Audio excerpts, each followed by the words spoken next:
what do you think about the weather in Kimberley? How's the weather in Kimberley? Like how? Can you give me just a summary? Like how long have you been living in Kimberley? All my life. And how long is your life? 22 years. 22 years. So you've been living in Kimberley, born, bred, everything in Kimberley. Yeah. And like one thing that stuck out to me. Well, now I've been here for 5-6 months, right? 5 to 6. And one thing that stuck out to me is my 7th month now, no? And one thing that stuck out to me is the weather. What sticks out to me till this day is the weather. One moment, not one day it's cold, then the next day it's hot. You understand? Like not like human beings, you know. One day they're cold, and then one day they're hot. You understand? So it's like one moment it's cold, like freezing cold, and then the next hour or two, the weather is completely. It's like an inflection, basically. The weather has changed. Like it's no longer the same. Like if you were to wake up, you're like, oh, it's been hot the whole day, you know. So that's what happens. Like, what's happening with the weather? Oh, Jay, what's going on? Is this normal or? Yeah, this is normal. We have all the seasons in one day. So if we are to visit Kimberley, you have to come prepared. Even if it's for a weekend, you have to come with your winter clothes and your summer clothes because, wow. As you said, one moment it's summer, one moment it's winter, one moment it's autumn, it's windy, you don't know what's going on. And then the next moment it's rainy, you know, so it's normal for us. We've been living here for so long. Yeah. So do you ever have like a summer and you said now it's dedicated, this is now summer, because now it's what, it's November. It's supposed to be, is it summer? It's summer now. It's supposed to be hot. And at some point I remember it was very hot, but for a few days, but it changes. And yesterday it was raining heavily, hail, you know. So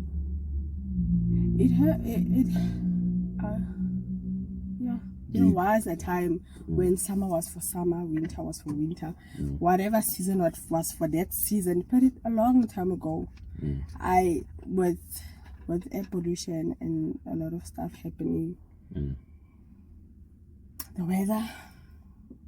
But then I think it's not only in Kimberley though, you know, that the weather changes so quickly and stuff with all that is happening. With all that is happening.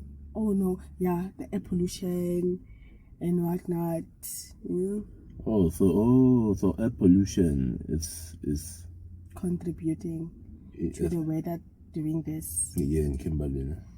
Yeah. What causes the air pollution?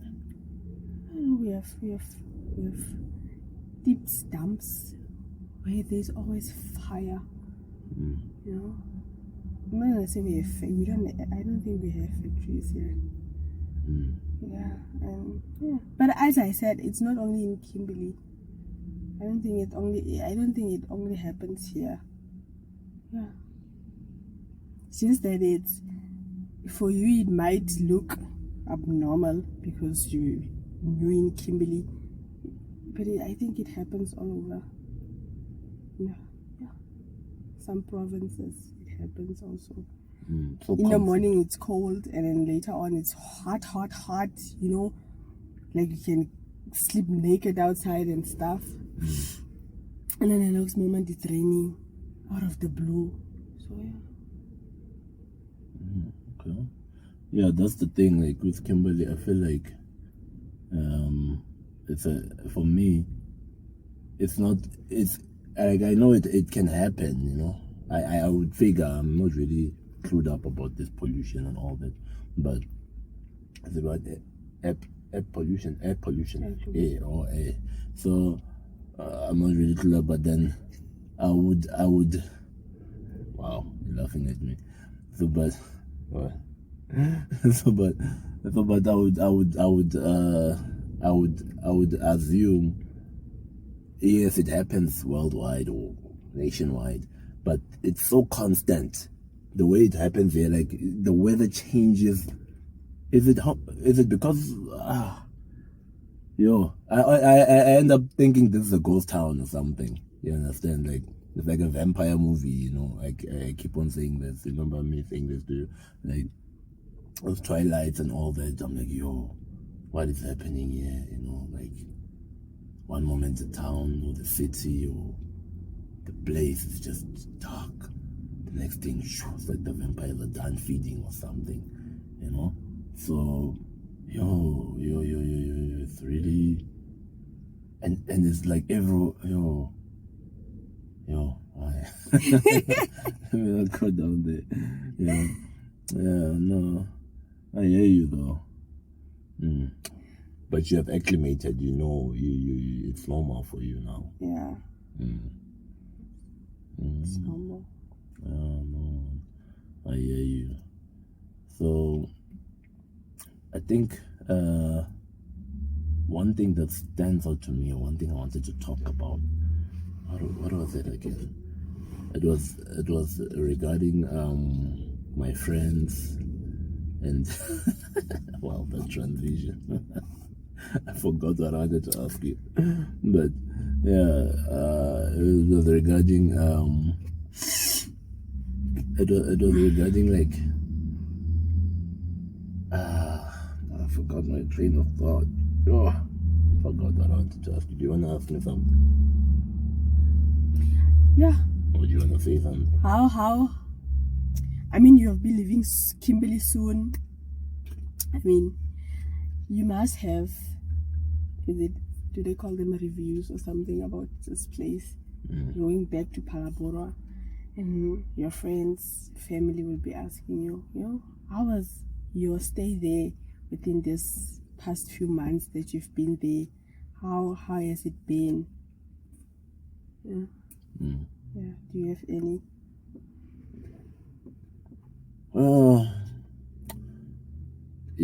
You baiting me into speaking about what I was trying to avoid speaking about. Like I wanted to say, but I didn't say. I feel like everybody here, it's like some sort of it's like groups in Kimberley, you know. I think everywhere is groups, you know. Like if you go to from like drive past Soweto and whatnot, you'd realize that there's a section for this is but everywhere, even Polokwane, you go to Westernburg and whatnot, I think it's the same, but it's just more in your face. Yeah, you understand, and everywhere, regardless of, like, there's no mix up, there's no concoction here. You cannot mix up, you cannot and I'm still coming to answer that question. You cannot say the Sothos and the Tsongas are together or are in one place, or they're drinking together, or they're churching together, or whatnot. You cannot make that mistake. Like it does not. You will not bump into that because it does not happen. You understand? So but I guess it's like that everywhere. Like the colors are living on one side, the whites are living on one side, the Afrikaans are living on one side, the English are living on maybe there. So, and then the colors, and then the Xhosas are living in one. Now I can say Xhosa, I think. Not Xhosa, I used to say Xhosa when I arrived here, but she told me it's Xhosa. Did you? Were you the one who told me? Yeah, Xhosa. So, yeah. So there's different groups, but you cannot, like, but they hang together. Like everybody is like, it's like vampires basically. Like it's like vampires and wolves in the Twilight movie. Yes, and the packs. Even the vampires themselves, they have their own vampire packs. There's that the clan or whatever they call that, the monarchy. What do they call those? The one that says pain, and you go into pain. Have you watched the movie before? I don't. Yeah.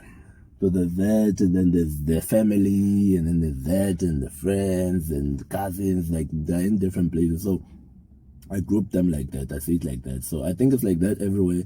But yeah, I saw it head on that damn. The classes, they're sticking together. The Boras are sticking together. And you'll never find them in one place. The few Tsongas are sticking together. The few Spedis are sticking together. And so it's like that. It's like that communion, that community. There's communities like that. That's my review of Kimberley in terms of the people. I still find it very creepy because maybe of everybody is sticking with their community, and the city itself. I feel like since you're sticking with your community, you're sticking with the people that you are from or where you're from. So you'd rather go make money here, go back home, or you'd rather not. There's no. Oh, that's weird. Yeah, it's a really weird. I think maybe you can help me with that. Like, you get what I'm saying? Do you relate to what I'm saying in terms of the place? When I say it's a ghost town. There's no one's heart in Kimberley. It's just a place where there is where there happens to be an opportunity to come and work, mines and so on. Like you say, the pollutions and also there's so many. How many more mines are here?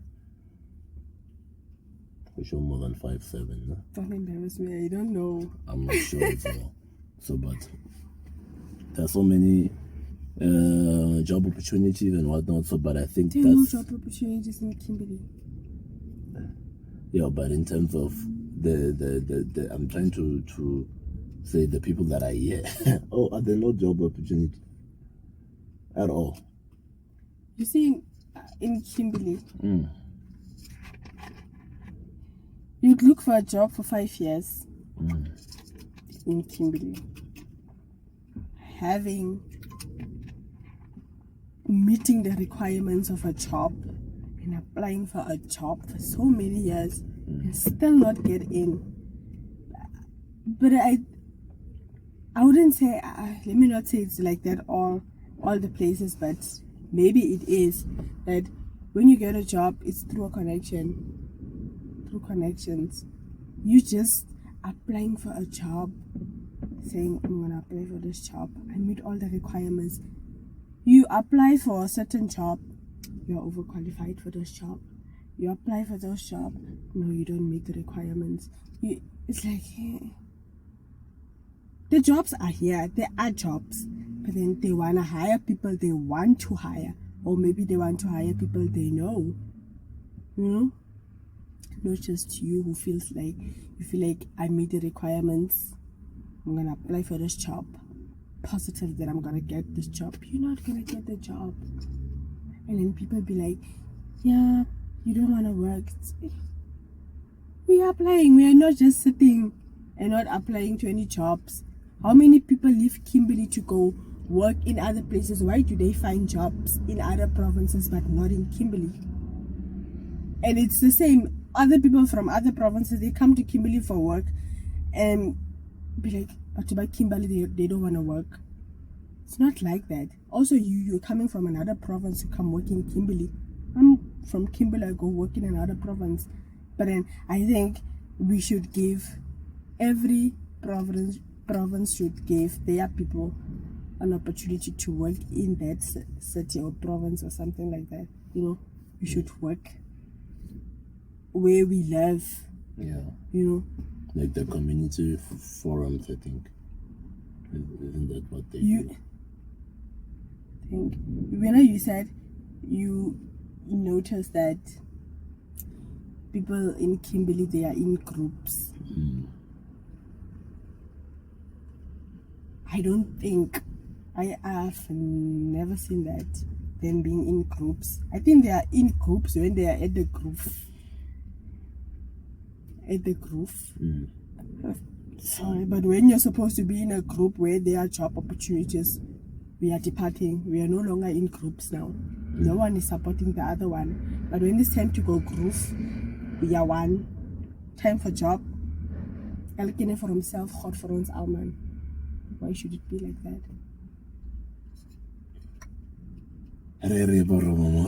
Okay. Yeah, I get you, but I think that's what I was trying to allude to as well. That what did you say in Afrikaans? Elkene for himself, God for ons alman. What does it mean? One man for himself, God for us all. Oh, no, yeah. So, yeah, I think, yeah, that's what I was trying to allude to. But yeah, I think you put it in a better way that it's groups. But like I said, like that was where I was coming to as well. I agree with you in saying that everyone is here. Just the only thing that brings people here is work. You know, that's the central, that's the crux of every person from every community coming here. Work. You know, so that's why it remains a ghost town, because there's no actual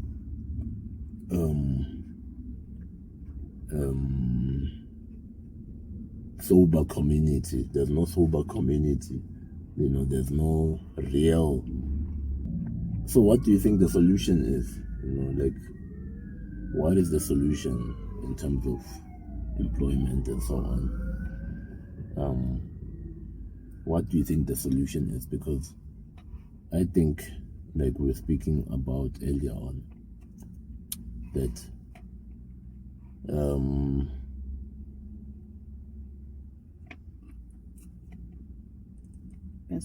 business. But then I was actually trying to ask you this. There's so many Pakistans, right? There's so many Pakistans shops, my friends' shops, and so on the streets, especially in the locations, right?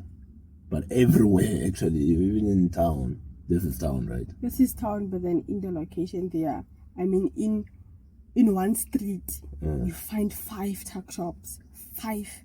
In town, you'd find one here, and then one there, and then one there. Like, they're not so close together, you know? Because if you were to go to a Pakistan shop, you'd know I'm going to the nearest one, this one. Then people have their own nearest one there, you know? And those ones, they have their own nearest one there. But then, in just one main road, you have, after every street, you have a shop. How can you have a shop after every street? So a shop for every neighborhood. Okay. For every street. For every street. Doesn't make any sense. The nearest one to your corner, you just go to the corner, you go buy. That person goes to the corner, you go buy. That person goes to the corner, you go buy. Yeah, finally. So I think I like for me, like I heard or I read or I heard somewhere that it makes sense as well that the SASSA money, the grant money, is it grant money, and the 350s, the child Grant money, just call it and so on, and old age money. It's okay, grant SASSA money. Yeah. Okay. Yeah, grant. That is distributed or that is received by people who live in the locations or based in the location. They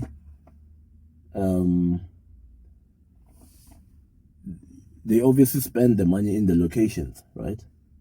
And on my friends, they buy from my friends and so on and so on. The money circulates around my friends, all these shops, all these streets.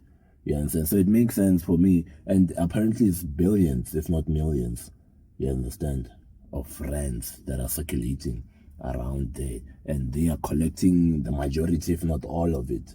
You understand? Because how many people go all the way to town instead of just going to my friend? Even if they go to town, they're going to a wholesaler of my friend. You understand? So to purchase and whatnot. So the majority of that money flows around there. And you speak about employment, which is scarce everywhere, I guess. That's why you find people traveling from Eastern Cape, Limpopo, Gauteng, all these number plates we see around here, Northwest and so on, to a remote area because of job opportunities, because of work, because of opportunity that has presented. That goes to show that it's a common phenomenon everywhere. You understand, like air pollution, you said. So in location, like I guess for me, in all honesty, you understand, if we look back in history, maybe your parent or your grandparent or someone, they tell you, oh, my father was very rich, he used to have a shop. You understand? I can imagine that's how the children of my friends are going to be speaking. Oh, my dad had a shop. You understand? And that's how it was with that's how if you the very rich that you hear, it's based on a shop. He used to sell this, he used to have this, he used to have a bakkie, he used to sell this, he has to a shop is always there. You understand? So how do you for me, I feel like the only way to alleviate ourselves from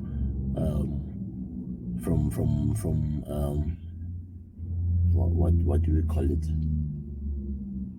joblessness or economic suffering, you understand, or opportunity to make money, to free ourselves from that, is to create. You understand? Is to create a shop, is to build something, is to own something, is to sell something, is to whatever, from creation, from ownership, I guess.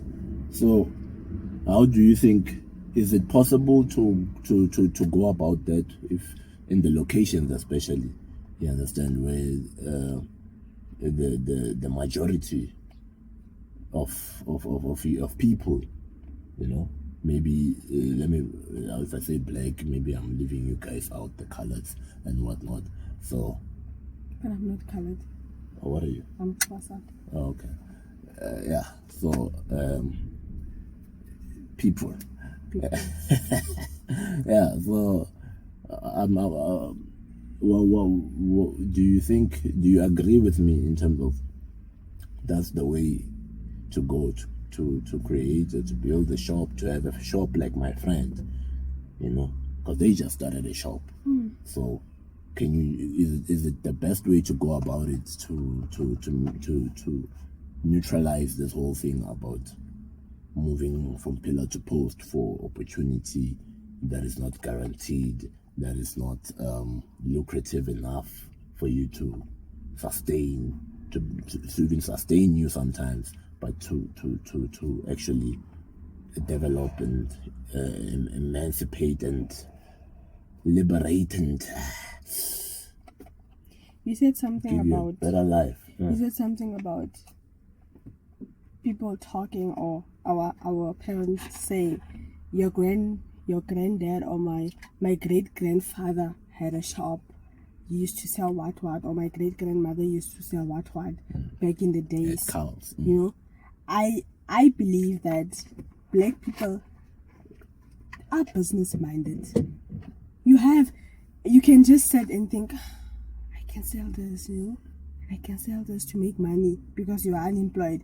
But I think they are being discouraged by black people not supporting black people. Black people don't support black people. In my Kasi, as I said, there is a lot of Pakistanis. I know a lot of people who have started businesses, and not even 6 months, the business is dead. Why not support black people? I mean, if I were to open a business in Kasi, I open a business, you as my community members and fellow black people, you support me. I grow bigger. I employ you. You will not be unemployed. I'm going to employ you, obviously. You understand? But then no, I think black people have this mentality of I'm making this person rich. So you rather go make a Pakistani rich than your own kind. And then I'm gonna offer you a job. I'm gonna employ you at the end of the day. You understand? Why is it that black people cannot support each other? You'd rather go and support Pakistani and not